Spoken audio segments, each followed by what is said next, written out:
आपका वेग के लिए जो व्यंजक निकला के, हमने रिएक्टेंट लिया, कोई रिएक्शन था जो आपने अभी देखा है, A plus B is equal C plus D का। ठीक है, तो यहाँ पे जो आपको केमिकल रिएक्शन है उसका हमने वेग चेक किया। तो यहाँ पे जो घात है वो घात क्या है, वेग व्यंजक के घात जो होते हैं वो अभिक्रिया के क्या होते हैं, कोटि कहलाते हैं। ठीक है, वेग व्यंजक की घात अभिक्रिया की कोटि कहलाती है। घातों का जो योग होता है वो अभिक्रिया की कोटि कहलाती है। तो ऑर्डर ऑफ रिएक्शन हम क्या लिख सकते हैं, order of reaction is equal N X plus Y. ठीक है, तो n is equal X plus Y, ये आपका ऑर्डर ऑफ रिएक्शन है। तो ऑर्डर ऑफ रिएक्शन को अगर मैं वेग स्थिरांक इस तरीके से वेग में मैं कन्वर्ट करने की कोशिश करूं, तो कंप्लीट फॉर्म में अगर मैं लिखूं जैसा इसका व्यंजक होता है, तो रिएक्टेंट n, और इस समानुपाती को हटाने के लिए हम क्या यूज़ करते हैं, वेग स्थिरांक जो है आपका k आर एन। तो ये आपका बन गया अभिक्रिया, ऑर्डर ऑफ रिएक्शन। तो ऑर्डर ऑफ रिएक्शन याद रखना, जो आपका ऑर्डर ऑफ रिएक्शन है वो प्रायोगिक तौर पे निकाला जाता है। ठीक है, प्रायोगिक तौर पे निकालने पे ये भिन्नात्मक होते हैं, मतलब कि n की जो वैल्यू होती है वो कुछ भी हो सकती है, 0 1 2 3 डैश डैश n तक, कहीं तक भी ये जा सकती है, भिन्नात्मक होती है। और याद रखना जितने भी रेट ऑफ रिएक्शन है या ऑर्डर ऑफ रिएक्शन है, आप किस में चेक करते हो, मॉडरेट अभिक्रिया में करते हो। मॉडरेट मतलब जो मध्यम गति में चलने वाली अभिक्रियाएं हैं। ठीक है, तो अब जानते हैं अगर n इज इक्वल 0 होता है, n इज इक्वल 0 है, तो आप वेग व्यंजक क्या लिखेंगे। तो पहले हम n के लिए हम व्यंजक पुट कर लेते हैं। पहले हमारा अभिक्रिया का जो वेग है, हम क्या लिखते हैं अभिक्रिया के वेग के लिए, अभिकारक के सांद्रता में कमी, लगा हुआ समय अंतराल। ठीक है, या तो हम उत्पाद के सांद्रता में कमी और लगा हुआ समय अंतराल। तो अब आपको मालूम है जो ऑर्डर ऑफ रिएक्शन है वो किस पे निर्भर करती है, सिर्फ रिएक्टेंट पे। तो हम ये भी लिख सकते हैं कि वेग बराबर k is equal R N. ठीक है, तो अब वेग के अगर मान को मैं यहाँ पे लिखूँ, ये वाला जो वेग बराबर आपका अभिकारक या उत्पाद दोनों के लिए जो यूज़ होता है किसी एक, तो अब आपको मालूम है ऑर्डर ऑफ रिएक्शन सिर्फ रिएक्टेंट पे काम करेगा, मतलब अभिकारक की सांद्रता पर निर्भर करता है, उत्पाद की सांद्रता पर निर्भर नहीं करता, अभिकारक की सांद्रता पर निर्भर करता है। तो हम यहाँ पे वेग पर r upon T is equal के आर एन, इस तरीके की रिएक्शन के बाद हम इसको ताक्षणिक वेग पे अगर हम लिखते हैं तो D R upon D T is equal के आर की घात एन। ठीक है, अब देखो यहाँ पे ये वाली जो वैल्यू है एक तरह से वेग की है। ठीक है, कंप्लीट फॉर्म में इसको अगर हम यहाँ पे पक्षांतर करते हैं तो आपका क्या होता है, k is equal R N D R upon D T. ठीक है, इसको आप चाहो तो इस तरीके से भी लिख सकते हो, वेग बटा अभिकारक की घात। ठीक है, क्लियर हो रहा है, या तो आप ऐसे पैटर्न में लिखो या तो आप इस पैटर्न में लिख सकते हो। अब देखो यहाँ पे क्या होगा, ये जो कांस्टेंट है हमको इसकी वैल्यू पता करनी है, इसके लिए व्यंजक हमको पता करना है, इकाई पता करना है। तो वेग के लिए अब हमको क्या करना है, इकाई पता करना है, वेग के लिए इकाई पता करना है। तो इकाई पता करने के लिए अब आपको मालूम है k इज इक्वल वेग अपॉन आर एन है, तो वेग किसका, सांद्रता और समय। तो सांद्रता के लिए हम क्या यूज़ कर रहे हैं,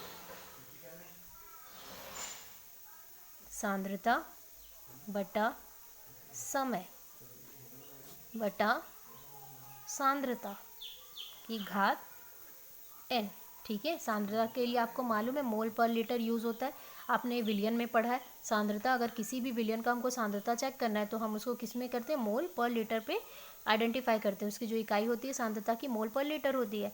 ठीक है, तो k का जो अभी निकला वैल्यू, मतलब हम बोल सकते हैं इकाई सांद्रता बटा समय गुणित 1, ठीक है, आपका सांद्रता। तो यहाँ पे ये जो वैल्यू निकली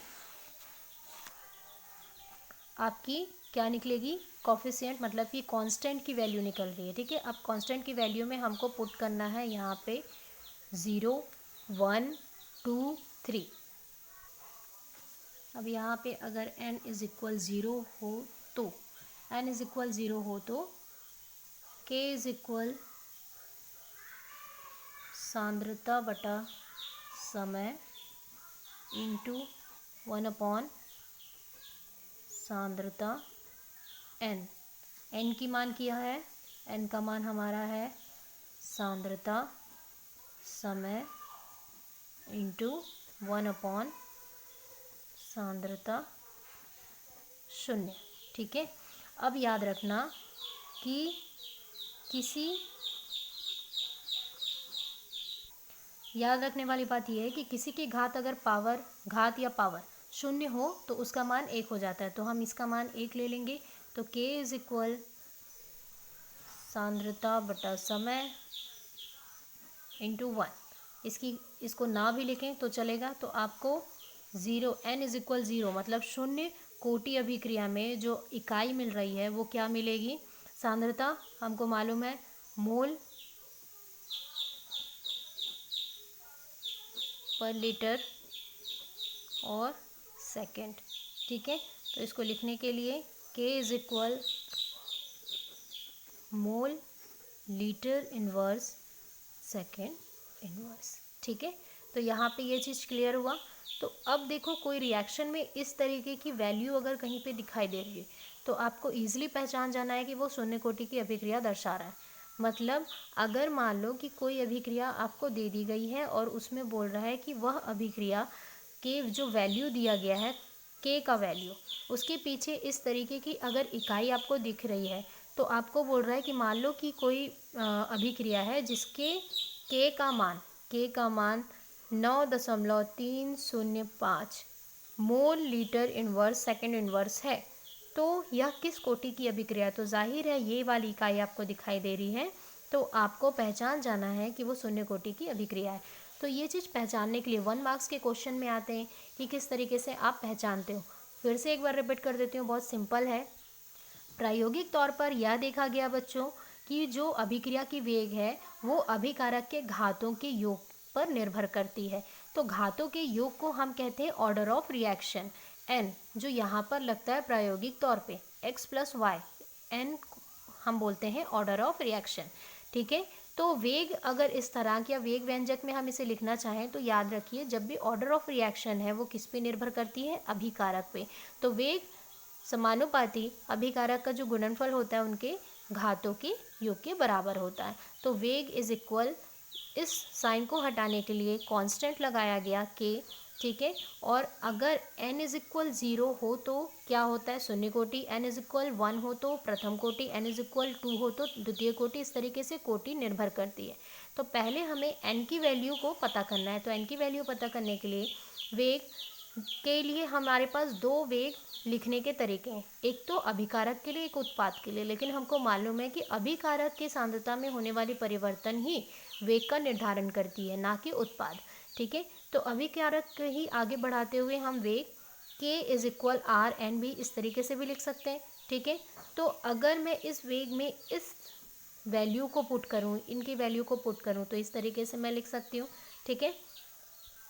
सेकंड, यहाँ पे देखो मैंने यहाँ पे उसी वैल्यू को, वेग की वैल्यू को लिखा हुआ है, k को इधर किए क्योंकि हमको कांस्टेंट की वैल्यू मतलब इकाई पता करनी है। तो कांस्टेंट n मतलब टोटल हमको कांस्टेंट की वैल्यू, या n इज इक्वल 0 है तो कांस्टेंट की वैल्यू क्या आएगी या कांस्टेंट की इकाई क्या होगी, इसको पता करने के लिए, इस व्यंजक को पता करने के लिए हमने क्या किया, वेग k को इधर किया और ये पूरे के पूरे मतलब वैल्यू को इधर पुट कर दिया, ठीक है। तो वेग इज इक्वल आर एन, ठीक है। वेग के लिए जो इकाई है हमको सांद्रता बटा समय और सांद्रता मिला, फिर नीचे कुछ नहीं मतलब 1, तो ये पलट गया 1 सांद्रता n, ठीक है। तो यहाँ पे हमको ये मिल रहा है कांस्टेंट का इकाई। अब इसी इकाई से हमको जानना है कि n इज इक्वल अगर 0 है, n इज इक्वल अगर 1 है, n इज इक्वल अगर 2 है तो क्या होगा, ठीक है। तो पहले हमने देखा n इज इक्वल 0 के लिए तो सेम जो आपने इकाई निकाली उसमें हमने सांद्रता पे n की जगह 0 लिया, और किसी की घात अगर पावर 0 होती है तो उसका मान 1 होता है, तो इसका मान 1 हुआ। अब सांद्रता मोल पर लीटर होता है, सेकंड होता है, तो k की जो वैल्यू आई वो मोल लीटर इन्वर्स और सेकंड इन्वर्स है, यहाँ पे ख़त्म होता है। अब अगर n की वैल्यू 1 है तो क्या होगी, अब देखो यहीं पे मैं बता रही हूँ n की वैल्यू 1 है, तो यहाँ पे घात हम 0 की जगह क्या लिखेंगे, 1 लिखेंगे, ठीक है। तो यहाँ पे 1 लिखेंगे, सांद्रता और एक सांद्रता कट हो जाएगा, ठीक है। तो आपको यहाँ पे सांद्रता और सांद्रता यहाँ पे कट हो गया, ठीक है। बचा हुआ हमको क्या मिल रहा है, 1/1 समय, मतलब k की वैल्यू क्या आ रही है, 1 सेकेंड इन्वर्स आ रही है।